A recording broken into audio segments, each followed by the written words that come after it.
Hi, everybody. Welcome to another edition of The First Bet. And I'm Martin Tobias, the managing partner of Incisive Ventures. And every successful person gets interviewed about how they won. Very few people drag them back to before they knew it would work, when the information was thin, when the money was real, and when they pushed all their chips in anyway. And I've done this as CEO, as an investor, and a poker player a lot of times. And I have a really interesting guest today who I've been wanting to meet for a long time. We've interacted on Twitter.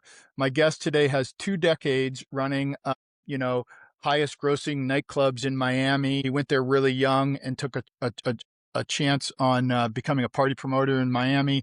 Then he made a far riskier bet, in my opinion, which is walking away from that and trying to become a VC in a completely different industry. And that's what I want to talk about in an industry that where a lot of VCs have a lot of Wall Street pedigree and partners that have run billions of dollars. He came in with a completely different background and tried to create a place. And we'll talk about his stuff in venture. He is also the creator of Venture Comedy, the GP of Improved Ventures, and a man who one time told Alex Trebek that winning is for losers. Alex Gold, welcome to The First Bet. Well, it's Shaun Gold, but thank you.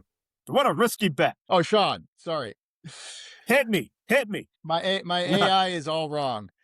Yeah. So, we talked a little bit in the intro, making that bet when you were young to move to Miami and do things is interesting. But what I want to talk about is capital allocation. And it seems like you took your experience there. I want to go back to the time when you decided to pivot from being a promoter to a VC. And tell me how you thought about that moment and take us back there a little bit. What was going through your mind and how did you think that this would be a good pivot for you to make? So, well, first, thanks for having me. I love the intro. Thank you. But yeah, I mean, listen, if there's one mental model that I have to keep coming back to, it's I don't really ask whether something is likely to work or fail. Okay. I ask whether the upside is dramatically larger than the downside. Okay. And if that's the case, I'm going to go for it. I don't like to hem and Right. haw. I just like to go in. The VC thing came out kind of inorganically. I mean, I couldn't spell VC. It's like, wait, what? VC? What's that mean? You know, Yeah. but it came out just because, I mean, I had, when I was doing the nightlife, so many clients across industries. And, I got suckered into working at the startups. I was not a startup guy. I was an entrepreneur. I like marketing. I like hustling. I like doing my own thing. But I didn't know anything about, any of this stuff, right? Like cap table. I thought that's something you buy at IKEA. It's a cap table, Yeah. So, essentially I got suckered into working for a startup. And I got suckered into working for another one. And the next thing you know, I'm working for all these startups, right? And what are you doing for them? So at the time, it was just kind of general connecting and marketing, which kind of grew into what I do still now for a lot of startups and venture capital firms, which is, narrative structure, ghostwriting, connecting, all of that. So anything technical, I'm not the guy, but, anyone to say, hey, you should meet this person. Oh, how do you know this person? Oh, okay, well, he was a client of mine, or I met him on this yacht party I did, or I met him at this pool party I did, or this girl I knew introduced me. So I already had all these warm intros, right? And I was just never the person that's like, oh, you got to take care of me if something happens. It was just like, here, you should meet this person, have fun. I don't know what you're going to talk about. And as it came on, especially, as we got into the pandemic and everything was on lockdown, I started networking a lot. I was on Lunch Club. I don't know if anybody remembers it. I love Lunch Club. It was hot for like a month during the lockdown. Oh, yeah, I And remember Lunch Club. So tell me, what time was this again when you were making this decision? These 3 years when you worked without money trying to start a VC firm? Yeah, so essentially I got out of nightlife in late 2018. I was doing private events here and there. I was working with startups. People kept mentioning VC. A lot of people kept saying I should get into VC, especially people that work at VC. I said, well, you should hire me. Oh, I can't. Okay. But it sounds fun. And then during the pandemic, when everything kind of came to a halt, I mean, Lunch Club kept giving me venture capitalist introductions. So I kept talking to all of them and talking to all of them, learning. And then, you start to realize at a point where it's like, hey, if these people could do it, it can't be that hard. They got no social skills. They understand, the numbers and all that stuff. It can't be that hard. I mean, I was a guy, I still can't do financial model. If you mention financial model, I'm going to say, well, how does she look? Really, Yeah. what brand does she wear? What kind of financial model are we talking about? But yeah, I started, just networking and doing it and started just really learning it. And there really isn't like a playbook. Sure, there are some books, but it was really kind of like a batch of different thought leadership from different funds, from different Silicon Valley gurus, from all this different stuff about different things. And I really went into it. And that's when I started working with OpenVC. I started building out their content. So that was also a learning process because I ran in there to like really delve into it. So I mean, when I talk about learning process, I wrote like a blog post on the history of venture capital. We're talking going all the way back to, did Columbus do a startup pitch to the Queen? Did he have a TAM for the New World? All the Right. way up until like Arthur Rock, the foundation of Fairchild Semiconductor, the launch of Sequoia, Kleiner Perkins, like everything. I want to know everything about it from every great investor, every great investment returns, every single, there's no book for it. There really isn't like, here's a book on venture capital, and here's every single term you should know, Yeah. right?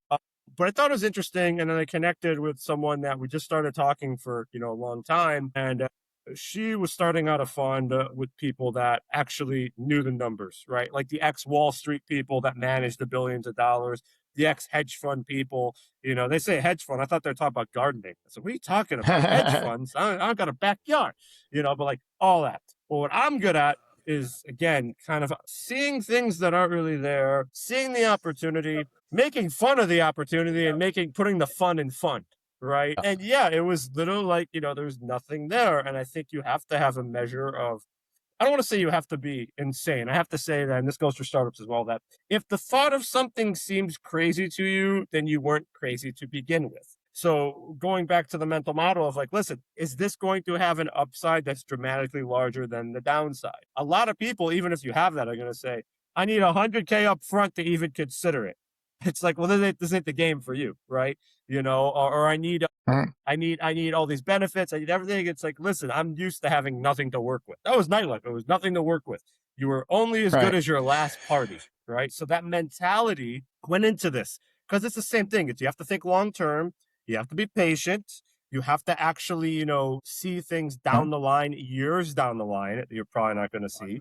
And you have to stay sane. And a normal person is like, no, I want the money now. It's always Yeah. like the case where, if someone came to you at OpenAI 10 years ago and said, you should really work for us, we're going to be changing the world and we're a nonprofit, you're going to say no. But a year ago, or, oh, wait, you got all these secondary deals? And oh, wait, how much are you paying? And oh, I love AI. Get me in. I'm going to go there now. I could do it for you.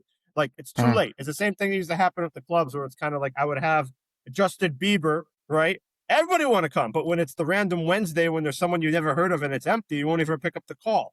And that's the same thing when it comes to startups, the same thing when it comes to venture. People only want to be on the bandwagon when it's hot. I've been a strong Yeah. believer since the Series D. Okay, since the pre-IPO, I've been a fan.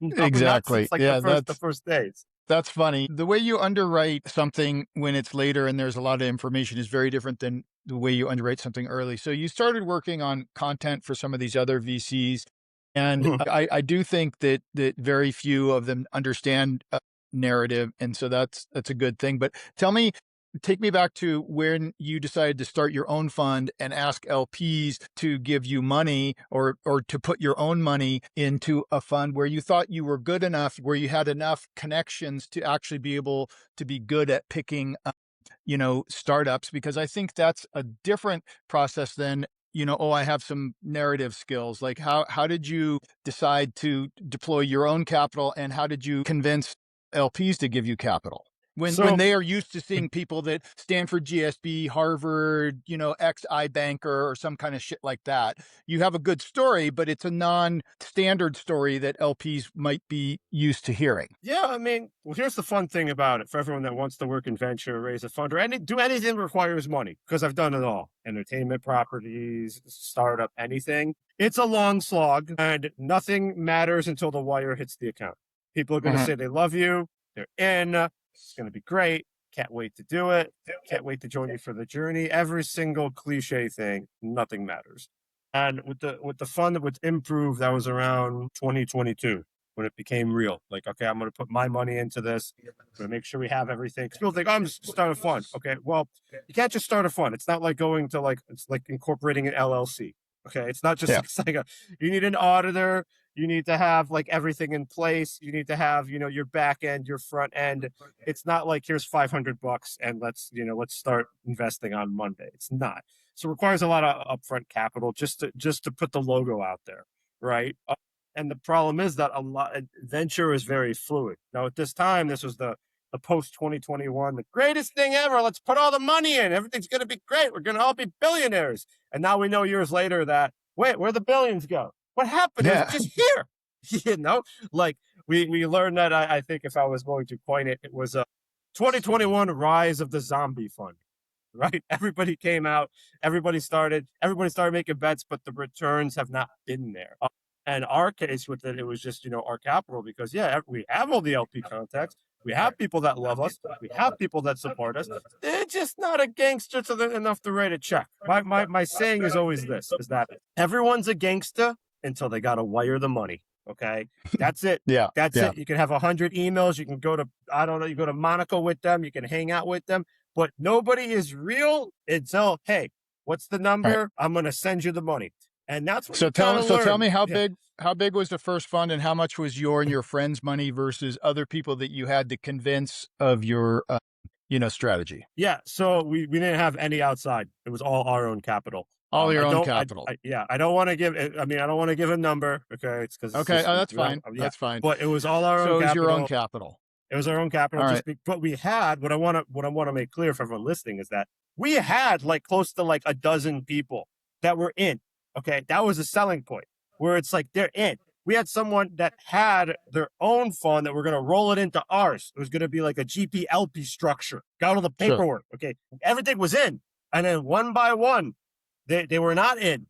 They were in the inbox, but they were not in. So what happened is we then had to pivot. Okay. Because again, it's not like, oh, best case, we put our money in, let's close it. No, like we're very tenacious people. We know that it's a long-term bet. We're going to make something happen. We're going to make plays, and we're going to do it with or without you. And I think that that's kind of a determination that, it sounds pretty fun on Twitter, but when you're going through it, it doesn't sound so fun. It's not cool. And, again, it's not like we don't Okay. have people that, can deploy. I mean, we did some stuff with a client who's, I'm not going to say it, but well over $1 billion net worth. Okay. Billion net worth, real deal. But just because they have the money doesn't mean they're willing to part with it. That's how they become a Sure. billionaire. They're some of the worst people. Not say the worst, but they're some of the ones that hold on to the money because they're very they take a long time. They're very analytical. They're very you're not the priority. And with that's the case, and that's just not the only one billionaire I've met with. I had, as when I was doing nightlife, one of the richest people on the planet was a client of mine. Same thing. So, it's very tough. So you have to be sure that if you want to do this or anything that you want to raise capital for, you have to have the understanding that until you wake up and you have that notification that the money has been wired into your account, nothing is real. And it's up to you to make something real happen. It's true. I see that all the time. I love it when I talk to a founder and he's like, "Oh yeah, we have a round and it's all committed," and he mentions like 3 VCs, and I call them and they go, "No, I haven't actually committed to that round yet." Founders overpromise all the time, and I think that's one of the problems in the business overall. But I just want to get a finer point on when you were starting your funds. You ended up being you and your friends. Uh-huh. But what were the things going through your mind at that time that was the anti case or the negative case? You said that what got you to do it was that you thought that upside was asymmetric. And so that's why, yes, but tell me, steel man for me a little more. What were some of the negative things going through your mind? Were you worried about not being successful? Were you worried about losing your friend's money? What were some of the other things that made the case against it? I mean, you were closing it in 22 and 23, which is right after this sort of bubble of 21. What were some of the other things going through your mind that were arguing against starting a fund at that time? Okay, for me personally, what had happened was after the pandemic, I came back to nightlife because there was a boom. Everybody was vaxxed and Yeah, ready to everybody wanted to rock. go out. Yeah. So there was, I mean, it was kind of like, what's the point of me? I'm throwing money away. So at the same time as we're doing this, because, to me, it's like, all right, I'm back in nightlife. I got this. If I lose money, whatever, at the same time, I literally, the same week that I have to put my money in, right. And to get this going. So I had to move. This is the highest, they sold the apartment I was in for like 8 years. So I had to find a new place to live, which at the time in Miami was like the highest inflation. It was the post COVID. Everybody's coming to Miami. Rents jumped overnight from like $1,500, for a 1 month to 3,000. Right, like it was just horrible, horrible. So I had to move. Right, so that was on my mind, and I had to, and at the same time with nightlife, they made me They offered to give me a real job where it's like a Monday to Friday, 9 to 5, whatever, with a salary and all that stuff. And I couldn't do anything else. It was like, I couldn't do the lectures I do. I couldn't work with other clients. Couldn't do anything unless it was after, on the weekend. It just wasn't going to work. So I walked away from that, meaning they wouldn't let me do the stuff what I was normally doing, which was being out on the weekend, no problem. So all of this, it was like a perfect storm, but at the same time, one, I'm a person of my word. If I say I'm going to do something, I'm doing it, right? That kind of meant more to me than like anything else, right? It was like breaking my word, you know, that's number one. Two, again, it was very hard to see when you're in the middle of the storm, but I knew that this would be a gamble that would pay off, not within the next week, the next month, probably not within the next year. This would be a gamble that would pay off, and it would allow me to operate at a level that I've never been at before. Even though it was not a good time for the investment, I could have definitely used the money. I could have definitely, have have changed tactics, but I just something inside that inner voice, the North Star, just said do it. So it wasn't easy. Trust me, it was a trepidation to Yeah. go on your keyboard and do it, the trepidation. But at the end of the day, it worked out. But at the same time, it just you have to have that kind of mentality, and not everyone has that. And it's you have to think in So terms of years, if not decades. so one of the things that I found talking to people about that is this is that people who have the confidence to make a hard decision like that, you were giving up some guaranteed money for some non-guaranteed money because you thought there was asymmetric upside, but you got to somehow have sometimes even irrational belief in your own self to make those kind of bets. Where do you think you got the belief in yourself? Was it, from your parents, from a relative? Was it something, the confidence that you got doing crazy things in the nightlife? Where do you think you got the confidence in yourself to be able to make a high risk bet and to give up something that a lot of people would say is, more secure? I think it comes from just my vast amount of historical knowledge. And I read a lot of history, business history, military history, whatnot. And just the people that make history are the ones that rarely played it safe. They just went after what they were going after. And one, I'm naturally stubborn. Two, I've had like a personal track record of things that I always went after. A pretty good win to lose ratio. Not saying I haven't lose, but I say the losses are less. Mhm. And again, the nightlife, I did crazy stuff in nightlife that was never done before, right? Like I used to at 17 fly to the Bahamas to throw parties. Okay, I used to fly over for Mhm. spring break. This is before cell phones at all. I don't know what I'm going into, right? I go into it and I Mhm. just take crazy bets and do it. Same thing with Miami. I don't know anything about Miami. I moved down here, no context or anything. I said, this is what I have to do. I don't know how I'm going to do it. There's something called the what now. I'm going to coin this term. What now? You want to do What something, now? so you do it. But then you're like, okay, great. What now? And the what now is the part that no one wants to brag about, talk about social media, or even live through, because that's when you have to actually do what you intend to do. You have to actually put into action the thoughts and build out the structure and all that. And it's not overnight. It takes a while. But that again, with nightlife, it took me 2 years to really establish myself. Like, and that's 2 years of losing money, losing having Mhm. people make fun of me, girls laugh at me, all that stuff. But within that 2 years after that, I sacrificed those 2 years to get almost 2 decades of a rocket ship.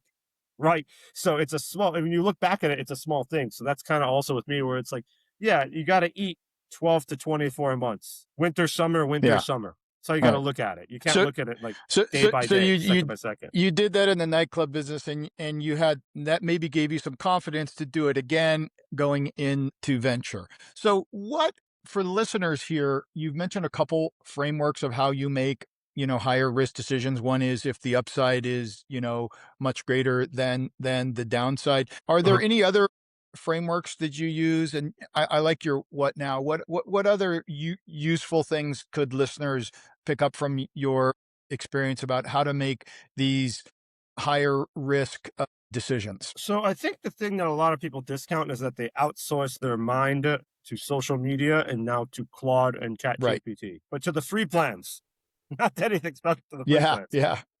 So the best parts about you, the most unique parts about you that are going to establish your niche and your framework and what you do are not something that are outsourced. They come from within. You have to discover them. And a lot of people don't like to look within. They just want to copy what else someone is doing.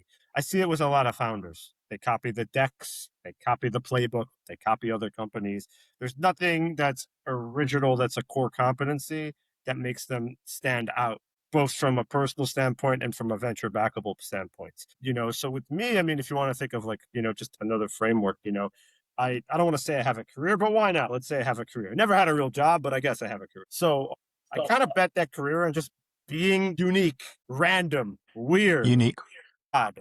Okay. Like it doesn't fit any mold, right? It does not fit. The whole point of me going to university and college was to throw parties. I didn't care Sure. about the major. My major was Right. entrepreneurship, not because I had I mean, I love entrepreneurship, don't get me wrong, but it was the easiest one they offered. It was the easiest business one I could get. Okay. That was it. It allowed me to be out at night and sleep till 1 and show up for an hour a day or 2 hours a day. Right. So you want to just bet on yourself, but your personal core competencies. That's how the venture comedy thing came out, right? I'm going to combine venture capital with being funny. Let's see if it can work. And it has, right? So Absolutely. bet on yourself and what you personally have, because anyone that gives up their internal strength, their way of thinking, that Uh, they outsource it to a large language model, or they buy a course from an influencer, or they try to mimic the Mark Zuckerbergs and Steve Jobs and everything, they are giving up the strategic advantage that is going to have them, that's going to give them strength to keep going, to keep going throughout, whatever they decide to do in their career, whether it's a startup, whether it's working for a company. You're going to need the inner strength to do it and to accomplish something. So I think that's okay. something, and I think that you know another angle is that, and this applies to venture, is that survivability is a very good core strength, is a competitive advantage. Okay, if you can survive longer than people with more talent and resources, then you will win. Okay, yes, you have to be a mosquito. Nobody wants to be a mosquito. But have you ever tried to deal with a mosquito at night and the lights are off and you're trying to slap it and it's buzzing in your ear and you can't find it? Okay. You want to be that mosquito, because a mosquito can take down a giant if it's persistent enough and Yeah. if it can survive long enough, and variance works, right? Yeah. You learn as you grow, you learn. I mean, there's always there's a stupid cliche that's happening right now, and you see everyone listening probably sees it. It's like AI is not going to take your job. Someone that knows how to use AI is going to take your job. No, the person that can operate in a world without AI and with AI is going to take all of your jobs. Because unlike when Claude's not going down, the Claude's going down, the tokens, how am I going to make toast? They know what they're doing. Okay, they instantly can look into a book, or go use Google, or think of something, or recall some information that they have, and they could do it themselves. Might take a little bit longer, but they don't have to prompt anything. They can prompt their own mind, right? So I think that's something also. If you can have that, where you realize that AI is, I say that AI is like having a hammer, and it's good. You want to have a hammer, Yeah. but don't let it convince you that just because you can pick up a hammer, that now you can build an entire house in a weekend. With no resources, because you can't. It's a tool. You still need how to learn I stuff. You agree. still need how to learn stuff with or without. Yeah, yeah, I agree. YC did this study and they went through and said, what are all the things that people come through YC? What is the number one criteria that determines success versus not success in YC? And they looked at everything. Did you go to Stanford? Did you go to Harvard? Where did you work? Blah, blah, blah. None of that shit mattered. What mattered was one thing.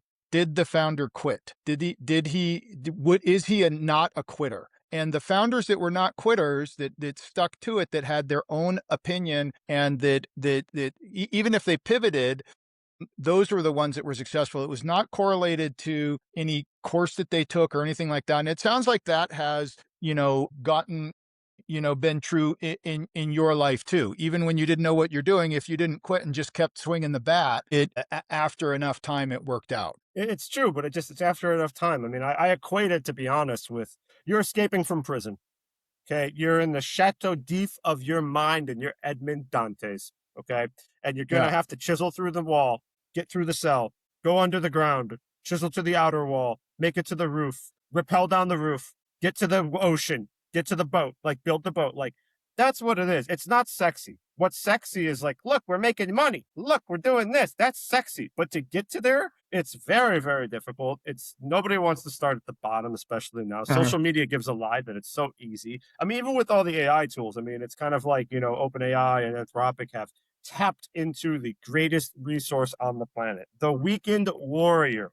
You can build a company over the weekend with our plans, pay $200 a month and you get it. You're going to be an entrepreneur. You can five code your way to a million. You don't need any skills anymore. You just know how to prompt. You just need to have that, and you're good. And the reality is, no, you still need to have have the ability to sell, to market, the taste, the judgment. Yeah. I mean, there's so much here, but everyone's like believing that, and I feel like we have now. We're entering a period of technology and business where it's not even a graveyard of failed companies anymore. It's a necropolis. Okay, it's a Yeah. city of the dead, and it's just going to be more and more. So you have to be that founder or that individual that has that ability to keep going no matter what, and you keep going, and it's okay to pivot. That the whole thing is it's fine to pivot. What's not fine is like, forget this, I'm going back to selling aluminum siding. Okay. Like Yeah.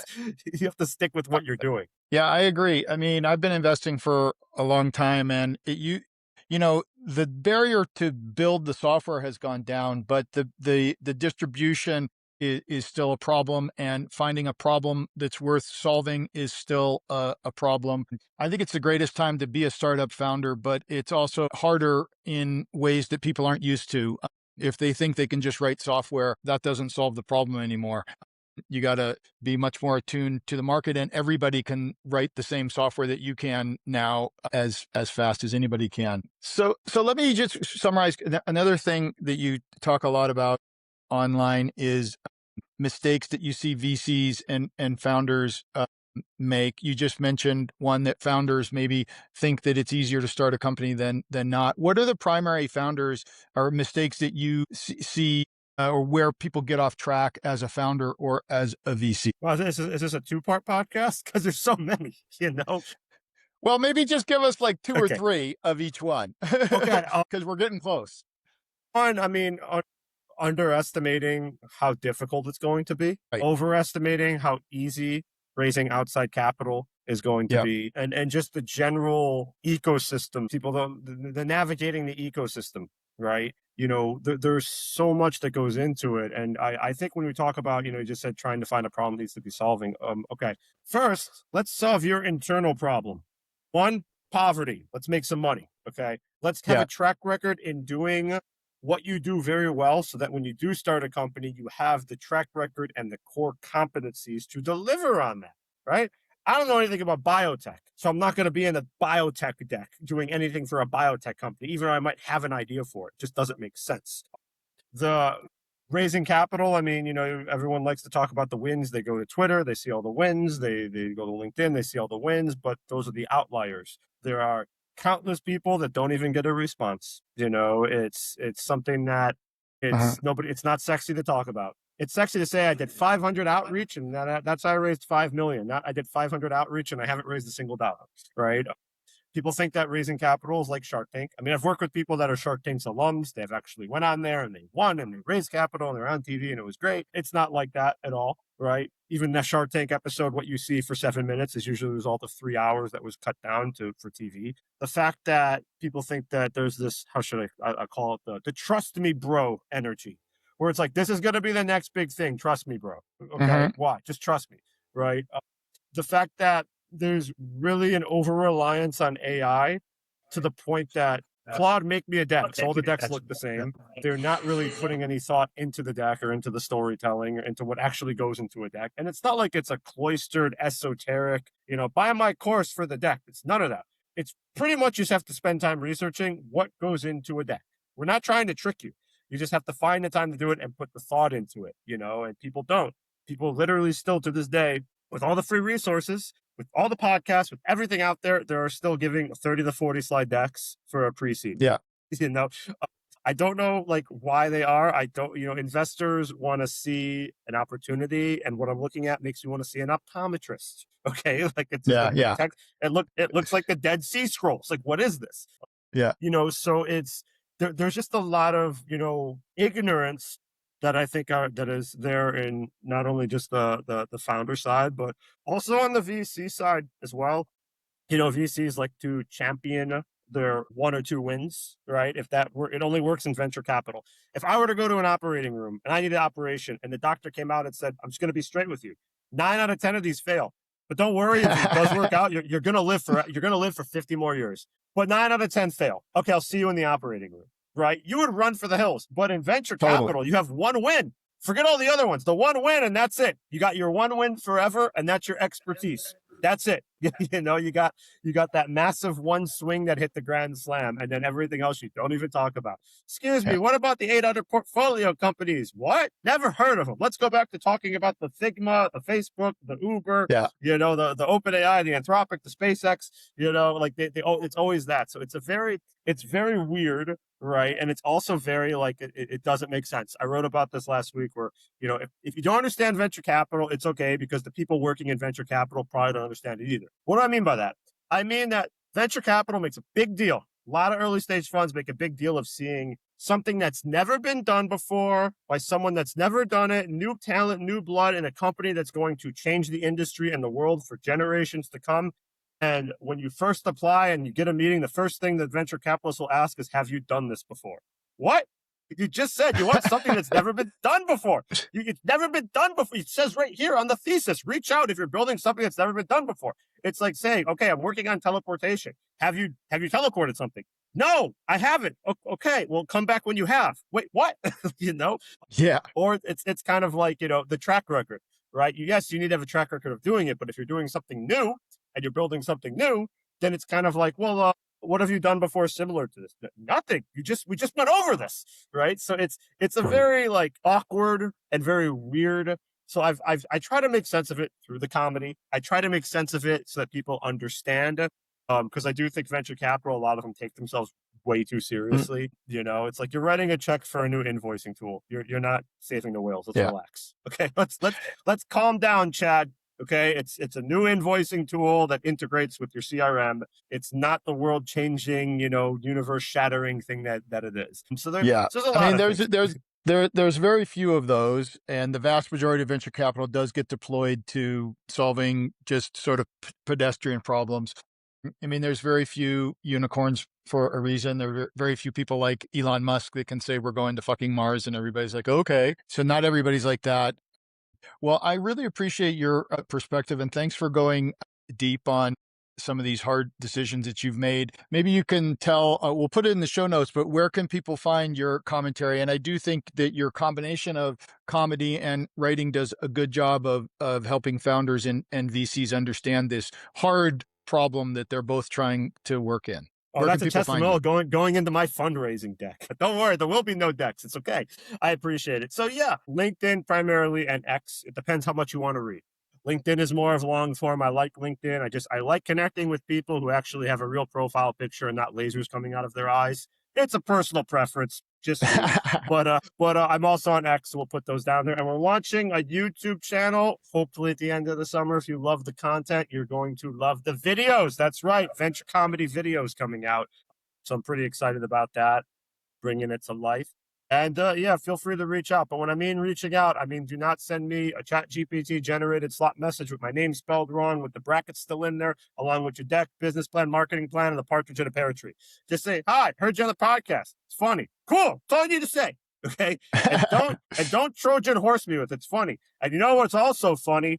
B2B SaaS is still operating like it's 2016, which is why I'm working on this. No, that's not funny. That's a Trojan horse pitch. I don't want it. But Okay. yeah, thank you for having All me. I had right. fun. All right. Well, I look forward to yakking with you more on Twitter and everything else. And if I get down to Miami, maybe we can go have a taco or something. I love it down there. Oh, Thank you yeah, for your for time, sure. I'm Shaun. always here. Thank you, sir. I appreciate you having me.